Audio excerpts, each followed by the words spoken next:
இந்தியாவையே உழுக்கக்கூடிய ஒரு biggest ஸ்கேம்க்கு ready ஆயிட்டு இருக்கு ஒன்றிய பாஜக அரசு. தமிழ்நாடு மாதிரியான தென்னிந்திய மாநிலங்களுடைய உரிமையை பறிக்கிறது மட்டும் இல்லாம இன்னொரு முறை எங்களுக்கு எதிர்த்து நீங்க பேசக்கூடாது, அப்படியே நீங்க பேசினாலும் அதுக்கு குரலுக்கு பவர் கிடையாது அப்படின்ற அளவுக்கு மக்களவை தொகுதி மறுவரையறையை கையில எடுத்திருக்காங்க. சிம்பிளா சொல்லணும்னா ஒவ்வொரு ஸ்டேட்டுக்கு எவ்வளவு எம்பி சீட் அப்படின்றத முடிவு பண்ண போறாங்க. எதை பேஸ் பண்ணி அப்படின்னா மக்கள் தொகையை பேஸ் பண்ணி. கொஞ்சம் வருஷங்களுக்கு முன்னாடி மக்கள் தொகை இந்தியா முழுக்க குறைங்கன்னு சொல்லி கேட்டு சவுத் இந்தியன் ஸ்டேட்ஸ் அது சரியா செஞ்சாங்க. முக்கியமா தமிழ்நாடு மாதிரியான மாநிலங்கள் செஞ்சதுனால இன்னைக்கு நம்மளோட ஃபெர்டிலிட்டி ரேட் 1.8 தான். உத்தரப்பிரதேசம், பீகார் மாதிரியான மாநிலங்களுக்கு 2.3 இன்னைக்கு இருக்கு.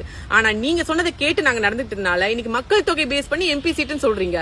எம்பி சீட் ரெப்ரசன்டேஷன் குறைஞ்சிடும், எங்களுக்கான மணி அலோகேஷன் இருந்து பவர் அலோகேஷன் எல்லாமே குறைஞ்சிடும். ஆல்ரெடி பணத்தையும் பவரையும் கையில வச்சுக்கிட்டு 4 கவர்மெண்ட் கையில வச்சுக்கிட்டு ஒட்டுமொத்த இந்தியாவே உங்ககிட்ட இருக்கிற மாதிரி பண்ணிட்டு இருக்க நீங்க பொலிட்டிக்கல் ரெப்ரசன்டேஷன் மூலமா அதை நீங்க உங்க சைட்ல இன்க்ரீஸ் பண்ணிட்டா சவுத் இந்தியால உங்க கண்ணுக்கு தெரியுமா?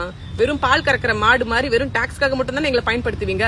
மண் சார்ந்து, மக்கள் சார்ந்து, மரபு சார்ந்து, மாநிலம் சார்ந்த பிரச்சனை இது ஒன்றிய அரசுக்கும் மாநில அரசுக்குமான பிரச்சனை மட்டும் கிடையாது. கட்சி ஆட்சி சம்பந்தப்பட்ட பிரச்சனையே கிடையாது. ஆனா ஒவ்வொரு மக்களுடைய எதிர்காலத்தை ரெப்ரசென்ட் பண்ணக்கூடிய ஒரு பிரச்சனை.